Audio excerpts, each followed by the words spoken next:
नमस्कार मंडळी, आज मी बनवणार आहे संडे स्पेशलमध्ये बनवणार आहे। आज आम्ही इडली डोसा बनवणार आहोत। तर काल रात्रीच मी हे बघा पीठ तांदूळ भिजवून दळण करून ठेवलेलं आहे। कसं मस्त एकदम छान फुललेलं आहे पीठ आणि मस्त आंबलेलं पण आहे।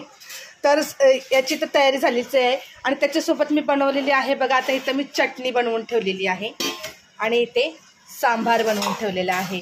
तर आता सांबार झालेला आहे, चटणी झालेली आहे आणि मी आता इडली डोसा बनवणार आहे।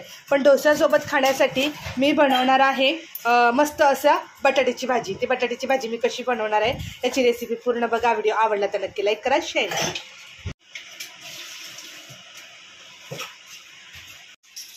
डोशासोबत बटाट्याची भाजी मी कशी बनवणार आहे तर बघा, हे बटाटे मी उकडवून सोलून घेतलेले आहेत। बटाट्याची भाजी बनवण्यासाठी कोथिंबीर चिरून घेतली, कढीपत्ता, अद्रक खिसून घेतलेला आहे, लसूण खिसून घेतलेला आहे, टमाटर आणि कांदा चिरून घेतलेला आहे। इथे थोडे काही मी मसाले घेतलेत, हळद घेतली आहे, लाल मिरची पावडर, थोडा गरम मसाला, थोडीशी काळी मिरी पावडर घेतलेली आहे। तर चला आता आपण डोशासोबत खाण्यासाठी मस्त अशी बनवूया बटाट्याची भाजी।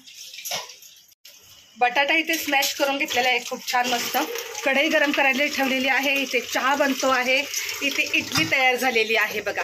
आता बटाट्याची भाजी झाल्यानंतर मी डोसे बनवायला घेणार आहे। तेल चांगलं गरम झाल्यानंतरच आपल्याला राई घालायची आहे। राई तडतड झाली, चांगली फुटली की भाजीला खूप छान चव येते।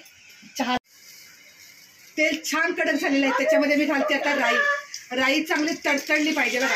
अशी राई तडतडली ना की आपण त्याच्यानंतर घालायचा आहे कढीपत्ता।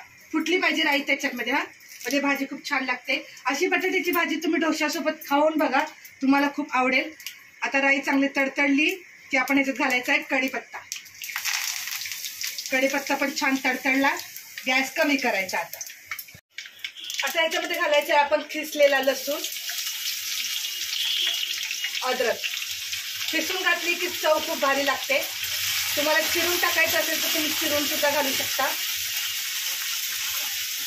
बघा असा मस्त खमंग ह्याचा वास येतोय छान शिजलेल्या लसणाचा। आता ह्याच्यातच घालायचं आपल्याला थोडीशी कोथिंबीर, कारण कोथिंबीर पण अशी कच्ची तेलात घातली की छान चव लागते। बारीक चिरलेला कांदा, एक छोटाच कांदा घेतलेला आहे। कांदा आपण याच्यामध्ये छान फ्राय करून घेऊया। तुम्हाला जर या बटाट्याच्या भाजीमध्ये ना मिरचीचा खरडा घालायचा असेल तर ते पण छान लागते। तर ह्याच्यामध्ये घालूया आपण टमाटर। आता सगळा मसाला आपण व्यवस्थित फ्राय करून घेऊया। हा कांदा, टमाटर, हा मसाला सगळा छान। आता हा खूप छान मसाला फ्राय झालेला आहे, एकदम छान तेल सुटलेला आहे याला। आता हा जो मसाला आहे, हळद, मिरची पावडर, गरम मसाला, थोडीशी काळी मिरी पावडर घेतलेली आहे। तर आता आपण हा मसाला टाकून घेऊ आणि हा मसाला छान फ्राय करून घ्यायचा।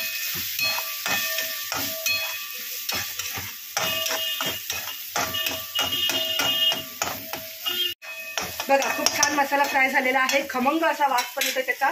आता जे आपण बटाटे उकडवून स्मॅश करून घेतलेला आहे ते ह्याच्यामध्ये टाकून घेऊया। हॉटेलमध्ये आपण बघा पिवळा बटाट्याची भाजी बघत असतो, तर मी अशी मसाल्याची बटाट्याची भाजी बनवते जेणेकरून घरामध्ये सगळ्यांना खूप आवडते। तर तुम्ही पण कधी डोसे, इडली बनवलात तर अशी बटाट्याची भाजी बनवून बघा बरं का। आता बटाटा टाकून घेतलेला आहे, तर त्याच्यावर टाकूया आपण चवीनुसार मीठ। मीठ टाकून झालं की आपण ही सगळी भाजी एकजीव करून घ्यायची मसाल्यामध्ये। पकडीचा आधार तर घ्यावाच लागतो बघा। ही मस्त अशी बटाट्याची भाजी एकजीव पूर्ण मसाल्यामध्ये करायची। ती बटाट्याची भाजी झाली की मी लगेच डोसे बनवायला घेणार आहे, कारण आता खूप उशीर झाला आहे, मुलांना पण भूक लागलेली आहे। सकाळचा हा रविवारचा आमचा नाश्ता आहे। कधी पोहे बनतात, कधी इडली डोसे बनतात। आता पुढच्या रविवारी बनवायचे आहेत मेंदूवडे। तर मेंदूवडे कसे बनवायचे याची रेसिपी पण तुम्ही नक्की बघा, तुम्हाला मी पूर्ण व्हिडिओ दाखवणार आहे। बघा ही झाली बटाट्याची भाजी आपली मस्त तयार। नंतर तुम्हाला पूर्ण प्लेट मी दाखवणार आहे। आता ह्याच्यामध्ये घालायची आपल्याला कच्ची कोथिंबीर, खूप छान लागते कच्ची कोथिंबीर। कोथिंबीरचा तर प्रत्येक भाजीला मान असतो, त्याच्याशिवाय तर भाजी काही छान दिसतही नाही आणि लागतही नाही। चला, ही अशी झाली आपली बटाट्याची भाजी तयार डोश्यासोबत खाण्यासाठी. तर तुम्हाला नंतर मी पूर्ण थाळी बनवून दाखवते. व्हिडिओ आवडला तर नक्की लाईक करा, शेअर करा, सबस्क्राईब करा. तर मंडळी, रविवार स्पेशल हा माझा नाश्ता तयार झालेला आहे. डोश्यासोबत खाण्यासाठी मी माझ्या पद्धतीने बटाट्याची भाजी बनवलेली आहे. तर नक्की बघा, तुम्हाला नक्की आवडेल. सांबार, चटणी, डोसा आणि इडली अशा प्रकारे आहे माझ्या घरी आज नाश्ता. व्हिडिओ नक्की आवडला तर बघा.